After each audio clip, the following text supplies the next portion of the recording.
Welcome to the final general session of the 2023 annual meeting. I hope you're having a good time. I'm Ann Duff. I'm the association's secretary treasurer. And I am a Florida Gator. Did you know that today is a national holiday? It is the opening of the Gator football season tonight, 8 p.m. ESPN. We're playing the Utah Utes, elevation 4,700 feet in Salt Lake City. They're going to kill us. But I'm expecting a miracle. Our speaker, Megan Cantrell, is also a graduate of the University of Florida. Go Gators. She's now a lecturer in the UF Department of Agricultural Education and Communication. Her classes focus on ag leadership development, and she also conducts leadership trainings for ag and natural resources industry groups around the state, like ours.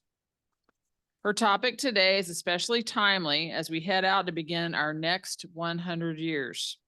While the forestry workforce has a lot in common, the different generations involved can have widely divergent perspectives and priorities. Yes, Megan will reveal strategies to help effectively navigate those generational differences as we move forward. Like our meeting theme says, we are stronger together, no matter what generation we claim. Please help me welcome Megan Cantrell. Thank you so much for the opportunity to be with you all today. And thank you for the flexibility to allow me to zoom in. The irony is not lost on me that some down trees are what kept me from being able to be with you today in Destin. So thank you so much for the flexibility, and thank you for that great introduction. Today, we're going to talk a lot about generations. And as we talk about this concept, I always like to say it's generations with an asterisk, because the way generations work are that if we put every person that was born between 1 year through another year in a room and we shook out the most average person, it's likely that they would have the characteristics of what the generational research says. And so I spent a lot of my time looking into the nuances of generations, and particularly how they impact the agriculture and natural resources industries in the US. And so today we'll talk about what generations are, how they differ from traditionalists all the way through Generation Z, and some strategies we can use to bridge those gaps, as well as recruit the next robust generation of agriculturalists into the forestry industry. When I talk about this, a lot of times I get some eyebrow raises and some head shakes that generations is a really new concept, that this is something that is a new phenomenon that we haven't really talked about before. But John Adams, going back to the founding of our country, was having the same conversations we're having today. So as you see with his quote on the screen, it says that he was studying these really challenging subjects so that his children could study different things, so that their children could study different artistic areas. And this is a concept that is as old as our country, that we have always wanted to make the workforce and our planet and our world better for the next generation.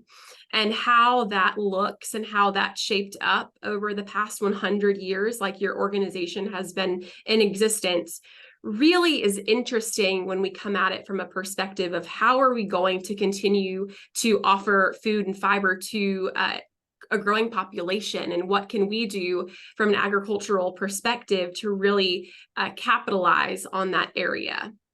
And generations are critically important, regardless of the industry that you are in. We are at a really interesting time as a country where we used to have 3 generations in the workforce leading up to the 1980s.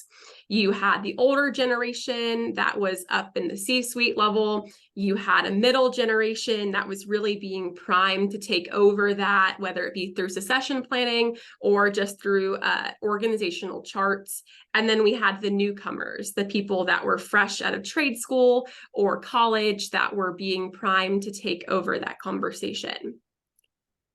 Today, we no longer have just 3 generations in the workforce. We are actually looking at 5 generations that are engaged in and have decision power when it comes to how dollars are spent and what products are being produced.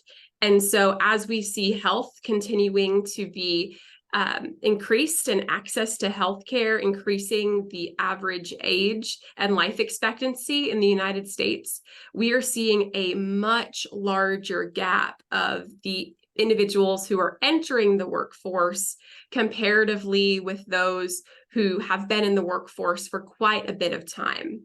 And generations have impact from what products are being sold, to who is spending the money on those products, where does wealth lie in our country, who has decision-making power as far as policy is concerned. All of these are at their basic core generational questions and generational challenges that we must figure out how to really embrace and push through. And these 5 generations we're dealing with now have lived through so incredibly challenging and diverse times. So on the screen, we see the dates of generations that I personally use from Pew Research Center. I think as many people out there that claim to be interested in generations, there are different dates. And so if you see this on the screen and say, I always thought I was a blank, very likely you are. This is just where the Pew has those cutoffs. And as you see, we are looking at about 15-year age gaps here, starting with traditionalists who are 101 through 78 years old, all the way through Generation Z, who are individuals I have in my college classes that I teach, and those that are engaged in the workforce as are fresh individuals coming off of trade school or college. And so to see who's in the room today, I would love to know which generation you belong to. So if you would not mind following these instructions, if you have a phone that has a camera, you can scan the QR code, or if you have internet access, if you can open up a browser and type in www.menti.com and enter in this code, it will allow you to log in and have a conversation with us for the rest of this afternoon.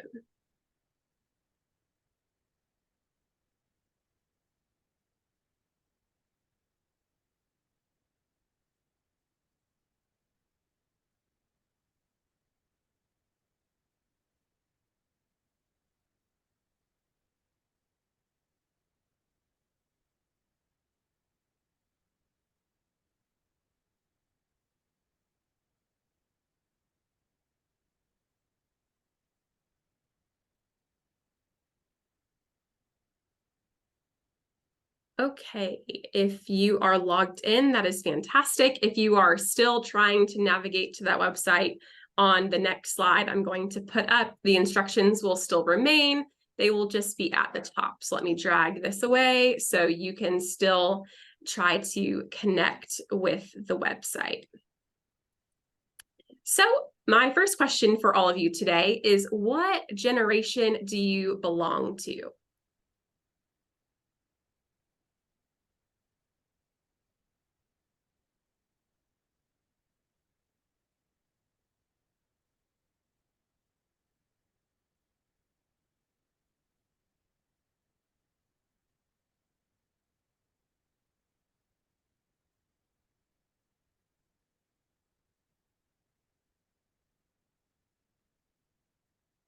It was close there for a second. I thought us millennials were going to win out, but it looks like we have been taken over by the baby boomers. Perfect. So we have lots of diversity in the audience for those of you who were able to connect to the software all the way from baby boomers through Gen Z participant who was able to connect. It's always interesting to see how this sort of frames our conversation and how we will navigate today. So as we explore generations, now that we know who's with us, I will totally own that I am a millennial. And so a lot of things I say about millennials have the millennial bias of that is me, that is my friends, that is my siblings, that is us, that is I. So just owning that before we get things started. So as we talk about generations, it's important we also know this concept. There is this concept called cuspers. Cuspers are individuals born within 5 years of either end of a generation. If you were born at this sort of cusp of history, it's likely that you have characteristics of the generations who are older than you and characteristics of the generation that is below yours as well. Research indicates that cuspers are usually really great in leadership positions because you have always been sort of leading up, leading across, and leading down throughout your life with family, in school, and in the workforce. So being a cusper is a really unique spot to be. And so looking back at these dates, if you were born 77 to 82, you were a cusper between Gen X and millennials. Millennials to Gen Z is like a 95 to 98 time frame. These are the individuals who were born sort of as there is a shift in culture and sort of how we understand how that shows up. But why do generations matter and how do they differ? The number one item that sort of highlights what generations are the key events that happened while you were growing up. If you think back to when you were a child, if you think back to the moment in time where sort of time froze, that is what indicate how generations are different. So for me as a millennial, I remember exactly where I was when 9/11 happened. That was a key event that really shifted my life and sort of life in the US as we saw the rise of Homeland Security, TSA, all of these different elements. These are events that really impacted me. And so thinking through what events impacted you or that you remember are critically important. Likely due to these key events, you have very different social, political, and economic understandings and sort of preferences for those spaces and sort of how you show up. It's likely impacted your familial structure. So if you were likely to grow up in a two-parent household, if you grew up with lots of siblings or few siblings, all of these, again, go back to generational differences. The education you have access to or sort of aspired to be certainly go back to generational differences, as well as the value system that you hold, the work ethic that you have. All of these, again, are ways that we see generations really differ. And it's important to note that these generational differences are focused on an American lens. So these are events that happened in the US, and they are things that impacted those of us who grew up in the United States. And so as we think through generations, if you had parents or you grew up and had a child in a different country, it's likely those key events are very different than those of us from the United States frame. So let's get to thinking how generations show up and what they mean, starting with traditionalists. And I keep traditionalists in the conversation. A lot of people ask me, like, when are you getting rid of them? I really don't think for quite a long time, even though they are really exiting the workforce. And if they are in the workforce, it's likely in a part-time role, a consulting role, or they are volunteering. The reason traditionalists are so important is because the influence they continue to have on the United States, particularly the economy. Traditionalists have a large amount of wealth from our country is tied in this generation, which is why succession planning is so important. And we have those conversations because we particularly across different areas in agricultural, natural resources industries, I get a lot of questions about my grandma or my parents still won't turn over the ranch to my name. Why is this? This is really coming back from the traditionalist perspective and sort of how across all industries, they control a lot of wealth. What influenced this generation? Certainly the Great Depression. That is the most influential characteristic of the traditionalist generation, as well as World War II, the rise of the GI Bill, which gave them access to higher education, as well as being engaged and perhaps existing through the Korean War and the Cold War, and how that impacted the United States. When we think about traditionalists from a political standpoint, they tend to be conservative. They tend to follow hierarchical structures that exist. They, up till recently, I believe the 2020 election was the first time we saw this switch. They were the largest generation registered to vote. And so when we think about policy decisions, a lot of that weighed into traditionalists. Higher education really wasn't, except for the GI Bill, something that was of note to this generation. They really, really focused on hard work and have the hardest work ethic of the generations that we'll be chatting about today. Because of this, they have a lot of values for stability and authority and security, just because of the tumultuous time of their raising following the Great Depression. And if you're anything like me, a lot of you in the room are probably thinking along the lines of, this sounds a lot like how I was raised with hard work, and these values certainly are something that aren't just existing in this space. That is completely accurate. I, as someone who sort of exists in both spaces, as working and really researching a lot in agriculture, as well as working in generations, I believe that agriculturalists exist in this space that we are now between traditionalists and baby boomers. And sort of how we have this conversation is really interesting from a perspective of what has influenced these generations. And it goes back to hard work and work ethic. Traditionalists and baby boomers, or really anyone that grew up on a production agriculture or was engaged in the agriculture and natural resources industry, has really grown up with immediate consequences. And let me explain a bit what that means. So thinking back to if you were raised on a family farm and you had dairy cows that provided you milk for breakfast. If your parent said to you, hey, you've got to go out and milk the cows so we have milk for biscuits in the morning to have breakfast.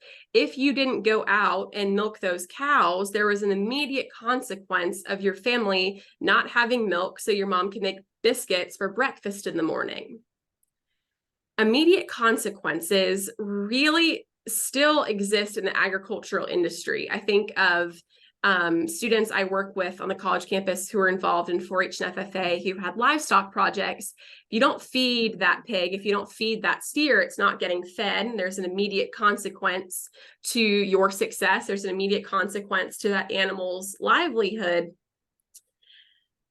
That really doesn't exist for a lot of students and in a lot of industries, except for agriculture in 2023. I think of an example I go back to often of those of you who have children, who your children may like video games, or maybe you liked video games as a kid, and you hear them, you hear your parents say, like, you've got to get off the video games. And then the student says, why? Like, why do I have to stop playing my video games? And then what does the parent say? But got to stop playing your video games so you can do your homework. You've got to do your homework so you get good grades. You've got to get good grades so you can go to a good college. You've got to go to a good college so that you can get a good job. You've got to go to get a good job because you have to be able to put me in a really nice nursing home in the future. There are many different layers to the consequence that you're sort of hanging over your child for them to put down that video game controller. They have to do their homework, to do that, to do this, to do this, to do this. That immediacy is really gone from today's day and age with digital natives, because they could say, okay, if I don't put down this video game, I could become really good at video game X. If I become so good at video game X, I can just go full time as a streamer and make more money than I ever could if I got good grades and went to college and then worked. super interesting to see how culturally we've shifted away from these immediate consequences to consequences that seem very, very far off in the future, that don't have that real snap judgment of how that impacts how we exist. So I think that the A&R industry exists in this space. We just talked about traditionalists. Now let's think about how baby boomers show up and what that means. Before we talk about baby boomers, I would love to know your thoughts. So using that software we used earlier today, I will pull that back up on the screen for all of you to see. If technology will cooperate, there we go. How would you describe these two generations?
Hmm.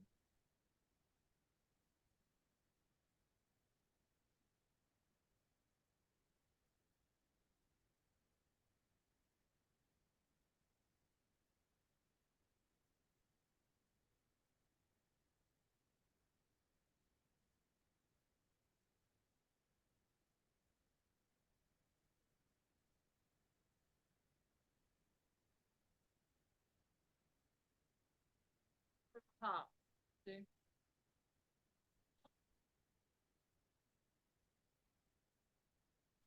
Adminty.com. Megan, we're trying to let a few more log in, so hang on just a minute. Of course.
Okay, we're good, Megan.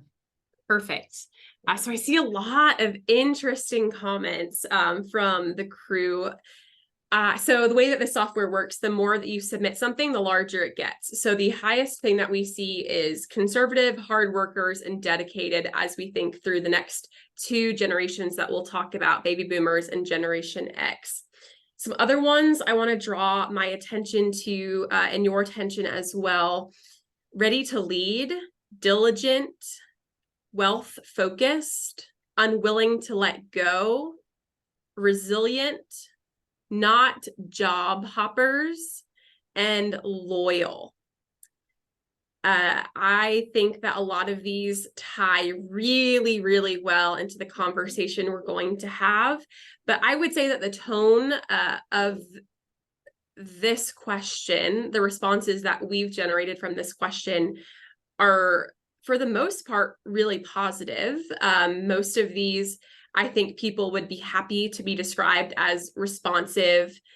Some of them are sort of on that line, entitled, dominating, risk averse, but certainly not terrible ways to be described when we think about generations and sort of how that comes into play. So as we think through what this means and how this shows up, it's important for us to understand that baby boomers are the only generation that the Census Bureau has created times for. So regardless of what research you're looking at, 46 to 64 is baby boomers. And that is because there was a huge boom in the population when people were returning from World War II, which is why they got their name.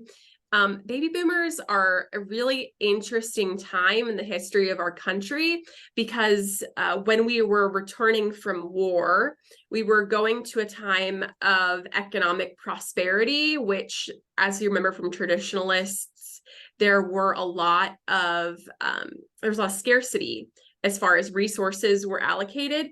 Baby boomers also saw scarcity, but in a very different way.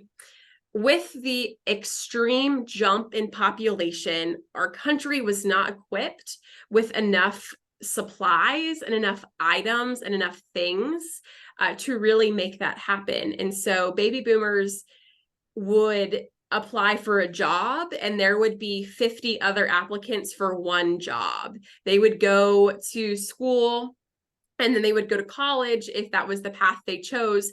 And they would have to be ultra competitive, which we saw on the software, to be able to really fight to get away that they were interested in and really wanting. And so influences for baby boomers, besides that time of great scarcity, of a great economic boom, but really just challenging for them as people. We see the civil rights era, the JFK assassination, the space race, Vietnam, Watergate. All of these are really critical things. They were raised that hard work is the path to success. And so that is how you get ahead in life. They have a very strong 8-to-5 work ethic. There was a phenomenon that came out of the pandemic called parking lot productivity, where organizations that worked in high-rise buildings or worked in large areas, individuals that, which typically are baby boomers, that were in those C-suite spaces at that time, were basing their job's productivity over how many cars were in the parking lot. So if there are a lot of cars in the parking lot, we're making money. If there's just a few of you, we're losing money. And so baby boomers are certainly traditional when it comes to thinking through what a workspace is. They wanted to work 8 to 5.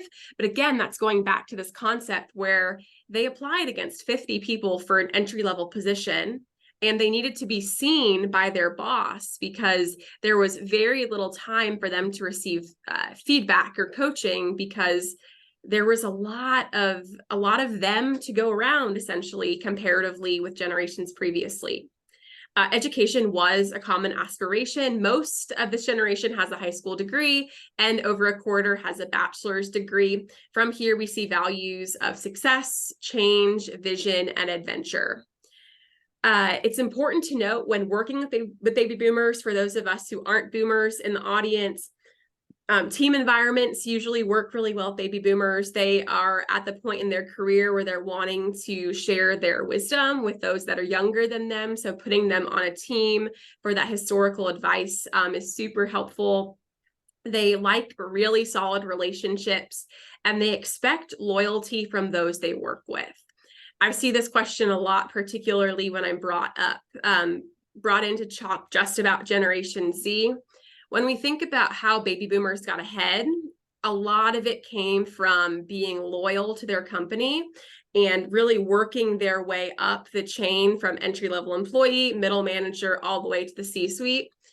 not to spoil what we'll talk about in the future, but unfortunately, that model isn't really rewarded as much in the US marketplace now. And so baby boomers still, because that's where they got where they are, appreciate that loyalty from those that they work with. They really like clear messaging. So from a communications point, if you're able to get to the point, and again, if there's anything you can do to keep your promises, that is going to win over in spades this generation when we think through the time of which they were raised and sort of how they show up. It's important to know that baby boomers are most likely parents to millennials. And so keep that in mind as we have that conversation here in a few moments about that generation. Generation X, what an interesting generation. I use keys to demonstrate Generation X because you are also known as the latchkey generation. This generation is the first that likely had two parents in the workforce. So you were probably put on a bus home from school with keys to your house and were told, be back home before the street lights turned on. This is very indicative of the Generation X. Unfortunately, Generation X in recent years has gotten the short end of the stick when it comes to a lot from a hierarchical perspective, but Generation X has lots of good qualities that we'll chat about. So what influenced this generation? They're also known as the middle child. Unfortunately, baby boomers, huge population. Gen X, not so much. As far as population is concerned, they are much smaller than baby boomers and much smaller than millennials. So they sort of got sandwiched in between these two monster generations. And so their time of development was shorter from a perspective of what was unique about the US and what do we see characteristic wise from them.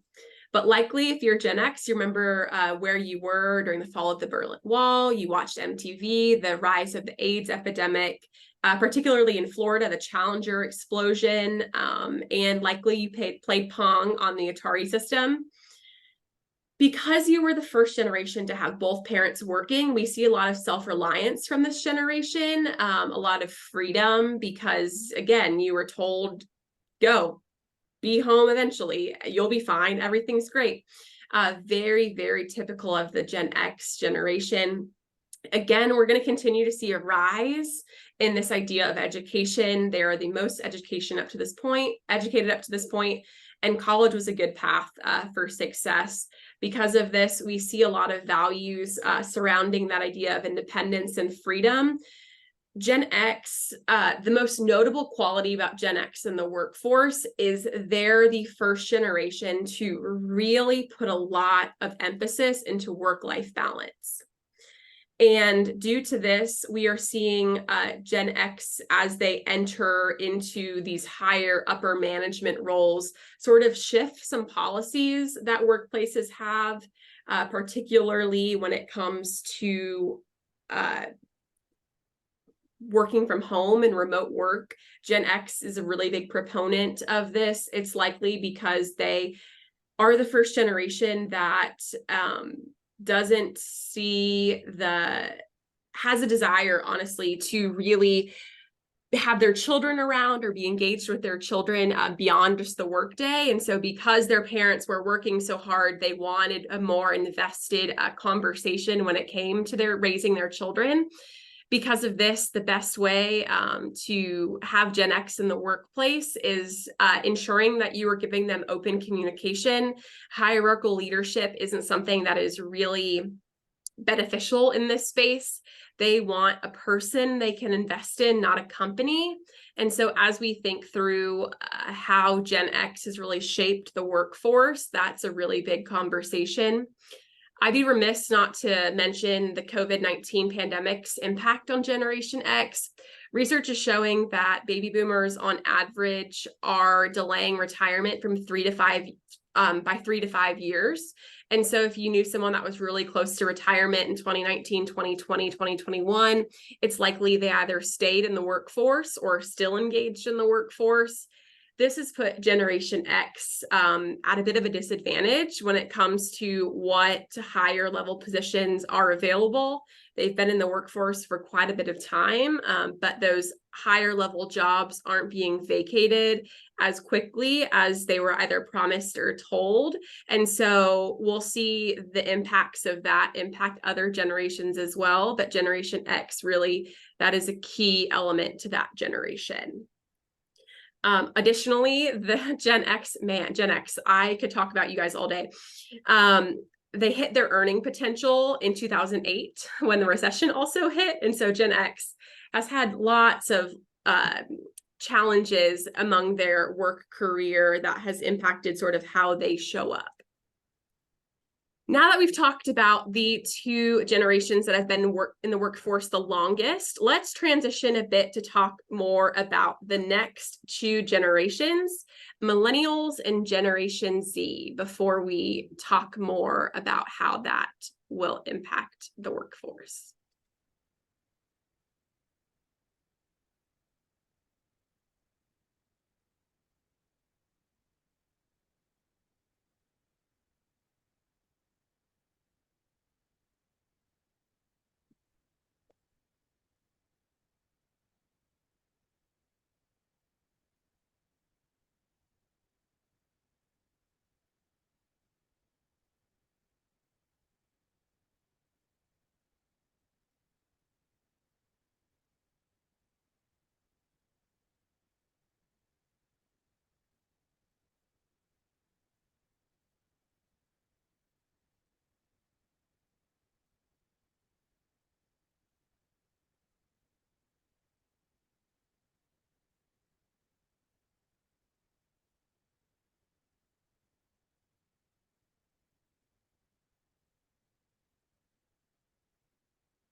Everybody get their entries in? Pretty good? Perfect. So interesting. These conversations, sort of what we're seeing, are exactly what I see whenever I ask this question. So we see entitled, lazy, casual, immediate gratification popped up quite large, as well as innovative. Overall, some things to draw our attention to: zoned out, disloyal, misrepresented. I think that's an interesting one. Easily offended, self-absorbed, not involved in forestry. I think that's an interesting one. And so we'll talk about that in a bit. Everyone gets a trophy, restless, techie, digital natives. Absolutely. I want to draw to our attention a few things here. One, we're identifying that these generations are not getting involved in the forestry industry. And I want to sort of get us to take a mental snapshot of this slide, which I would say a majority of these conversations and sort of characteristics are overwhelmingly negative. And so I personally would not want to be referred to as entitled, lazy, or having immediate gratification. Sure, innovative and open-minded, but overwhelmingly, this is sort of negative. We're going back to baby boomers and Gen X are overwhelmingly positive. And the interesting fact is that it's not just you that's having these conversations. It is every generation I talk to is having that. So things I always see for millennials are tech savvy. I see entitled, I see soft, I see snowflake. The interesting thing is when I ask college students to describe baby boomers and Gen X, even though 99% of them are Generation Z, The way they describe baby boomers and Gen X, even though they're likely their grandparents or aunts and uncles along those lines, the way they describe older generations is with like respect and admiration, that they're hardworking, that they're very driven. When they go to describe themselves, it's very similar to what you have said.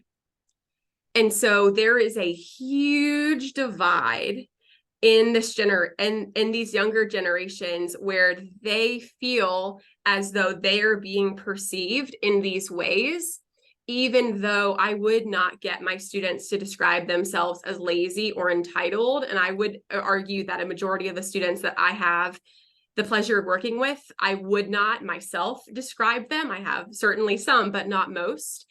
It's crazy how we are dealing with this huge divide where there are really negative perceptions of the younger generation, but they have really positive things to say about the older generations that have sort of paved the way for them. And so just an interesting nugget to think about as we think about how we can recruit them and retain them when we know that likely younger generations are going into the workforce with a chip on their shoulder, thinking I'm coming in as the one that's going to be labeled tech savvy. And so as soon as something breaks on the tech side, I'm the first person they call. And so I'm not only my job, I'm my job and an IT guy on top of it because I'm a millennial in the workforce. It's really interesting as we have these conversations, how we can sort of balance the equation to find equilibrium. So to do that, let's talk about them. Let's talk about millennials. As a millennial, house is the first thing that comes to mind when I think about the millennial generation. Millennials are not buying houses at the rates that their parents and grandparents did or could, due to sort of lots of challenges in the housing industry and cost and interest rates. So we're not seeing millennial home ownership being as much of a priority, even though it personally is something they desire to do. When we think of events that have influenced millennials, certainly 9/11, certainly the war in Iraq, we see Columbine, the first really publicized school shooting, as well as the Lewinsky scandal. Notable qualities: about a quarter of millennials live in a single parent household. So we went back from baby boomers who likely were in a two-parent household. Gen X, the divorce rate started rising, but parents were likely working, to millennials, where we're seeing about a quarter of them not having two parents at their house. They have a very strong sense of self-worth, which I think as we talk about how that shows up in the ways we were describing millennials were raised by baby boomers. And so baby boomers had this really strong desire to make the world easier for them than what they had, right? So they were raised in a time of scarcity of resources. It sort of worked for a lot of ways, but also it sort of doubled back because now we have things. A really big misconception of millennials is participation trophies. And I don't know if it's a misconception because as someone who picked dandelions in the outfield of softball, I surely should not have gotten a trophy. But I also know at 7 years old, I wasn't going out and purchasing the trophies and creating this environment of which I was raised. And so it's super interesting to see that this strong sense of self-worth comes from being told by our parents that we can achieve anything. If we want to be anything, it's possible because of the economic boom that our parents were likely raised in as baby boomers. Marriage is no longer as much of a rush. And so we're seeing only a quarter of individuals marry by age 32, comparatively with 65% of that traditionalist generation. We are seeing an extreme increase in millennials of advanced degrees. So master's degrees, law degrees, doctorates, going into the medical field is a very, very notable pursuit of the millennial generation. And we're seeing values such as achievement, creativity, and flexibility. Some key things to think about when working with millennials is this need for constant communication. Millennials their workday is not 8 to 5, and their workday, they don't really desire it to be 8 to 5. And that's not because they want to roll in at 9:35. It's that if someone has a problem, they would much rather answer a quick text than formally write an email to respond to someone. And so millennials have a hard time shutting off the workday. They are wanting ample feedback. They have lived in a world where they have gotten participation trophies. So recognition of their large accomplishments is really well received. They desire learning opportunities and want to be able to grow themselves in their career. They like hierarchical leadership because it gives them something to aspire to. They're likely not going to stay in the same organization and work their way up that way.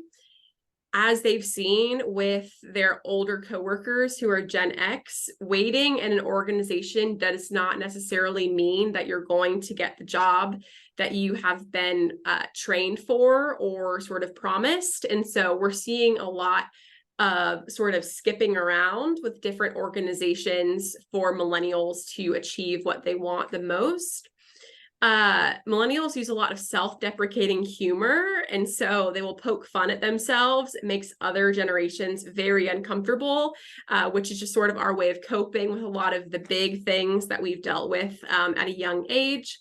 And then again, they are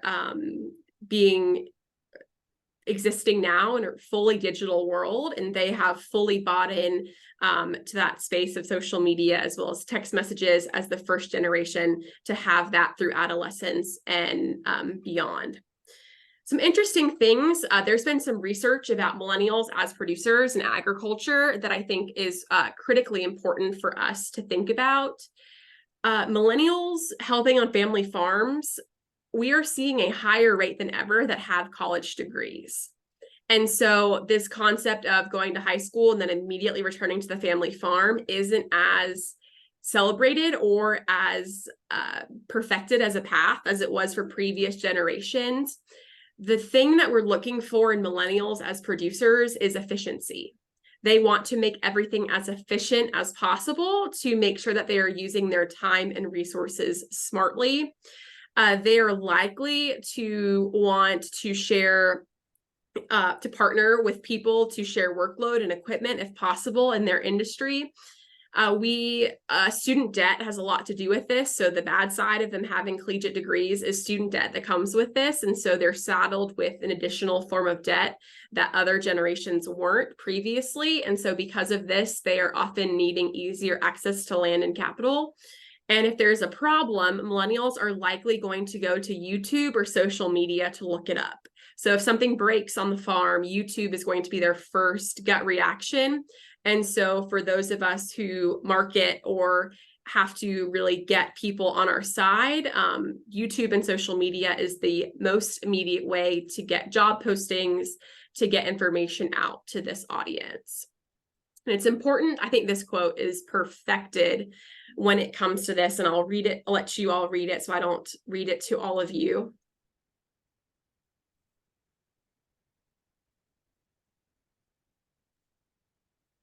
But millennials are engaged in agriculture. We are not seeing a huge dip like was projected from this generation.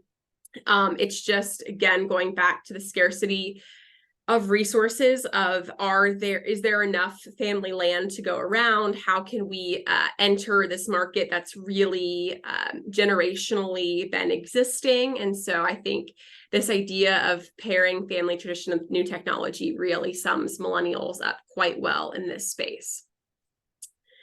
Generation Z, my students and those that we are interested in hiring.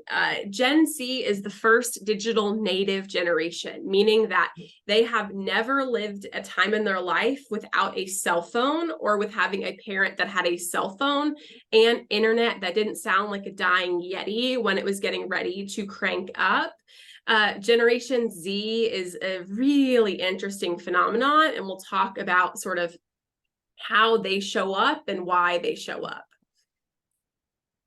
Again, it's critically important to know that this is the first generation that has had hyperconnectivity, meaning that they have had access to information like no generation before. And so we are seeing, especially with the rise of artificial intelligence, they have access to real information and sort of fabricated information at a rate unlike ever before. They are a very diverse generation. They're likely to be the most diverse racially generation that has ever existed. They have lived in a time of social media, which has had some really negative consequences for this generation. They've lived in a world at war for most of their life. They get their news from social media, not this semester, but a few years ago. Ironically, I was teaching, and I never understood this phenomenon of people getting their news from social media until I had told my students, hey, it's likely we are not going to have class on Wednesday, so just wait for UF to make an announcement, and then we'll talk about this on Friday when we're back. And the students say, well, why aren't we going to have any class? And I say, there is a hurricane impending. We are not going to be here. And I think maybe 3 out of the 45 students knew there was a hurricane coming. So getting their news from social media is really dangerous because it puts people in an echo chamber. You are only seeing what you want. You are only seeing what the algorithm gives you, and you're not seeing critical information that's coming out because you have access to participate if you desire in certain content. COVID-19 is probably the most lasting impact on Generation Z. I don't think I've taught a student, maybe this year is the first year I've taught a student that has gone to prom since I would say 2021. And so because of the COVID pandemic, most traditional American school things that these students have gone through were erased. And so they didn't walk across stage for graduation. They didn't have a prom. They didn't go to football games. They really were going to school digitally. And this has drastically impacted how they engage in the classroom as well as the workforce. Because of this, they are very entrepreneurial. They will likely never print a map. And if they do, they won't know how to read it. They're predicted to have a really strong work ethic and be resilient like Gen X. And they are very empathetic, which is a whole different ball game when we think about how we engage with them in the workforce. Education to be determined. I have noticed a new trend that I'm seeing in the College of Ag at UF, and just particularly with college students, regardless of my position. There's the traditional path students are told to follow, which is to go to high school, go to college, get a degree, get a job. That is who I have in my classroom, are those that are straightforward on that path. There is a huge additional sort of complex group of folks who I don't get to engage with that are entering trade school or have no desire to go to college. As we know, there's a limited agricultural workforce. I think that this generation and their desire to just immediately enter the workforce is offering challenges like lack of maturity, lack of interpersonal skills, lack of ability to really advocate for themselves. However, as they sort of stumble through their clumsiness of being really young, I'm optimistic that if we can channel this energy of these young individuals and give them the people skills and the leadership skills necessary, that they are going to continue to be in our organization and be in our industry for many, many years to come. It's more of this challenge of the students I have in class who are going to be your traditional 4-year degrees or 2 and 2, get a degree from the College of Ag at UF, and then don't want to re-engage with the agricultural and natural resources industries. It's very interesting sort of how this split is being highlighted with Generation Z. So what can we do about it? And what do we know about Generation Z? Generation Z is the first that has a desire for a socially conscious mission. They care about the products they are using, and they care about where they are coming from, which from an A&R perspective, there's no better generation that is using our resources and being good stewards of our land like A&R, but how do we communicate that well with Generation Z so that they are our staunchest supporters when it comes to policy and purchasing, because they know that we are doing what's right with our land and our resources to produce those products. They are very values driven. I think more students in this generation know what company they want to work for based on their values and that they live up to what they say that they do than ever before, which is a really interesting perspective. But it's important to know that they live in a world with constant feedback and that they want flexibility. As we think through these generations, it's important for us to note that there are lots of impacts and abilities for us to be able to think through this. First is that generations have a great impact on organizations. There are two ways these happen. One, there are things that are policies that exist that are business necessities. These are things that will make you lose your foot, your customer, your money, or your funding. Then there are generational preferences, which are everything but. I think about this from a dress code perspective. If I'm going out logging, I need to have closed-toed shoes on. If I'm going to sit here at my desk, it does not matter if I have closed-toed shoes on. Dress code is a generational preference unless it's a business necessity. So as we try to recruit a younger generation of the workforce, what are those generational preferences that we can flex on a bit more to allow our business necessities to shine? And how can we work through these spaces?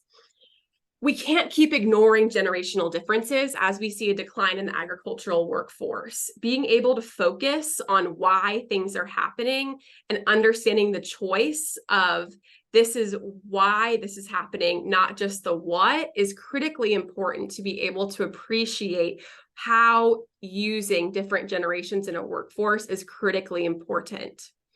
Being able to be flexible and accommodate different approaches will allow us to leverage the strengths of generations. There is no perfect generation. There is no worst generation for the agricultural and natural resources industry. It's how we can leverage and maximize what they're good at to be successful.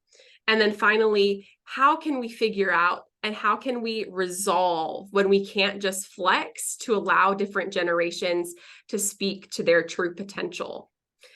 I think it's critically important that we are willing to have these conversations as we grow and develop and find a new space for all of us in the generational differences as we work in the industry.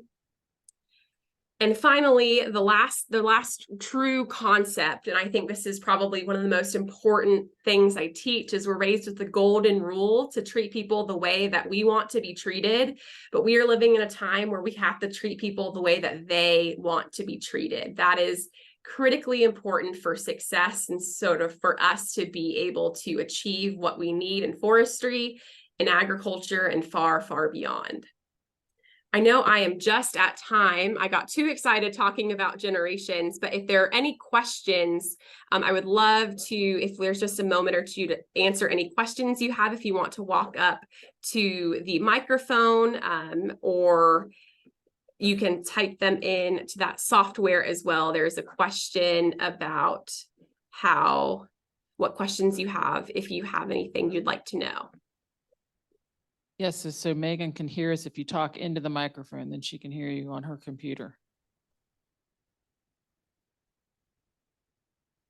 So I've got a question. So I'm a cusper baby boomer born in 1961, mother of a millennial.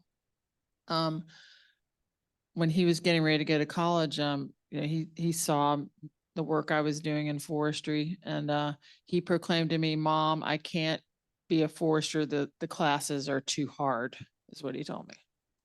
And so he, now has a master's in military security studies and, works at the Pentagon. That's what he does now, and he's 32 years old and getting married. I thought that was interesting with the, only 20% are married. So, trying to, being a boomer, and I work in a corporation working through the generations. What I found is no one, we're hiring people, but they're not staying with us. They'll stay with us a couple of years and leave. What can we do as people that are older that we want to be able to retire, and we want to be replaced with competent, good people? How can we get them to stay?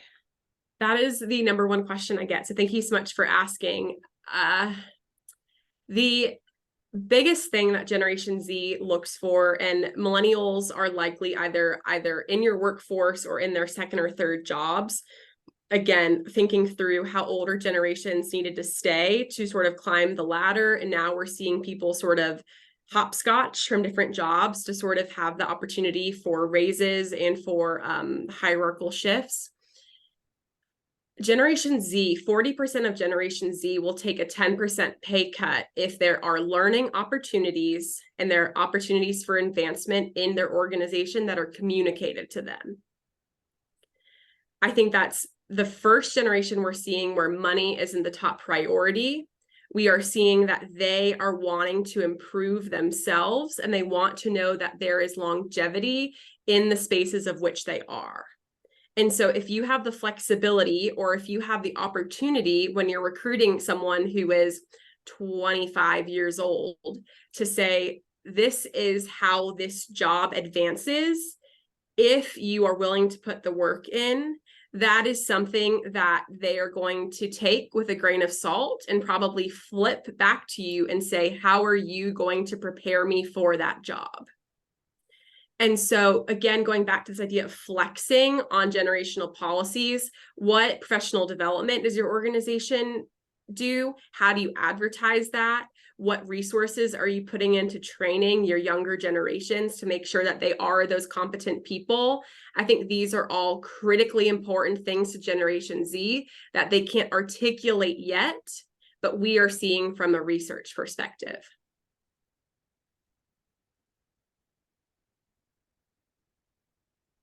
Hey, Megan, my name is Aaron. I'm a fellow millennial. I work at UF.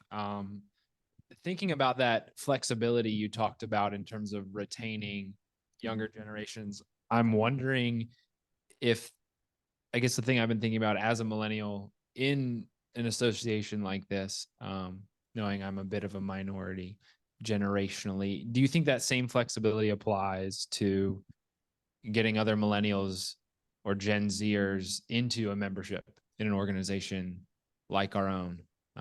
Just, yeah, curious your thoughts there. 100%.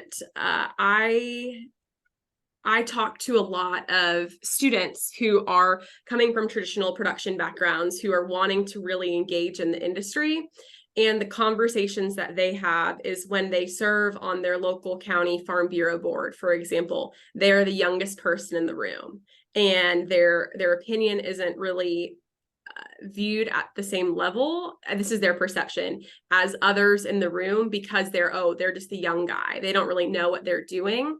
So I'm starting to see a lot of organizations that are doing this well, finding a way to capitalize on the younger generation and finding spots to put them on boards, finding opportunities for them to really have that professional development, and highlighting to those younger generations, here's what you can do. If you get involved with Florida Forestry Association, we have this and this and this opportunities for you. You just have to be willing to invest.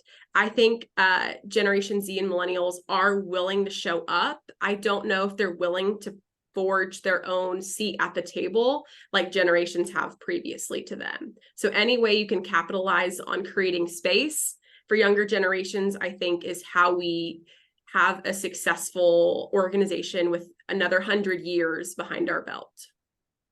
Well, and I can put in a plug for our Forestry Forward program. And that's exactly what that does is it's a program that we have in the Florida Forestry Association for young people to come together as a group, and they're in the program for 2 years and they meet regularly. It's a small group, but the thing is, as employers, we have to give them the time to do that and the encouragement to do that. But it's a rewarding program. John, you went through it, right?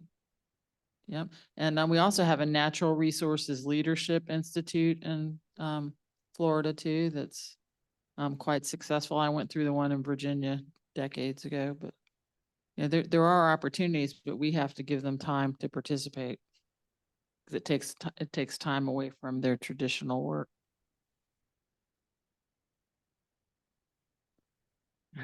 That's right. Go ahead. Good afternoon, Megan. I'm Tammy Cushing. I'm also a faculty member at UF. So I've noticed a couple, and I am not a millennial. I'll own the Gen X, and I've been skipped on all these cool little leadership programs. Yeah. So everybody knows that, right? There was none of this for us, right? Anyway, so one of the things I've seen is in the push to bring the millennials and Gen Z onto boards and into these kind of not decision making necessarily, but into the discussion. They often want change, and they want change now, maybe yesterday. But at the same time, at the table, I'm seeing the traditionalists and the boomers who, no offense, don't necessarily want change. And so there's this real rub between that I want it now or I'm leaving, and I'm not wanting to change. And then I feel like stuck in the middle sometimes where I'm like, okay, I see we need to change, but we can't move at that pace. What are your recommendations for dealing with at the table different value sets that are based on those generations and that kind of a value set? I I appreciate that question so much, and I think that we hear there's two sides to that coin, and sort of you being in that middle of that space where they want change now, and then they understand that there perhaps isn't a pause to understand the historical context of why things exist and sort of why people make the choices that they do. There is a lot going, and I wish I had more time to sort of spend this idea about business necessities or generational preferences.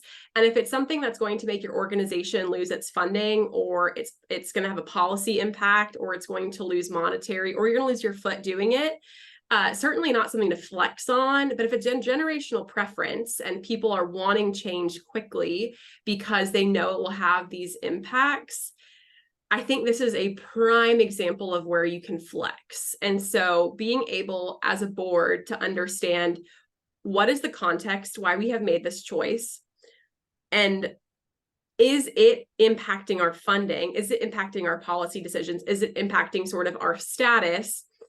If the answer is no to that, going back to the drawing board and saying, okay, this was critically important 15 years ago when it was put into this space, but now that's no longer needed. So how can we come to common ground and write a new policy or eliminate the policy in general, so we're both sort of winning in this space?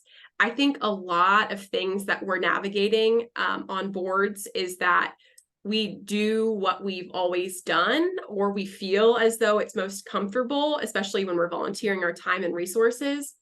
But it's important to know that change is one of my favorite quotes about change of all time. It's not necessary to change. Survival's not mandatory. And I think it's just critically important for us to balance those conversations, figure out why the historical context is there, if it's still relevant, and if it is, explaining that to the younger generations. And if it's not, how can we flex? Okay, well, Megan, I do think we are out of time. Thank you so much. That was really interesting, wasn't it? Thank you. Thank you so much for having me today. I hope you got a great rest of your convention and that everyone has safe travels home. I do have a couple of announcements here. If you want SAF continuing education credits, there is a form in the back of the room that you need to sign. And also, if you can also pick up a certificate for your own records at the registration desk. The trade show social is now. There's snacks and prizes.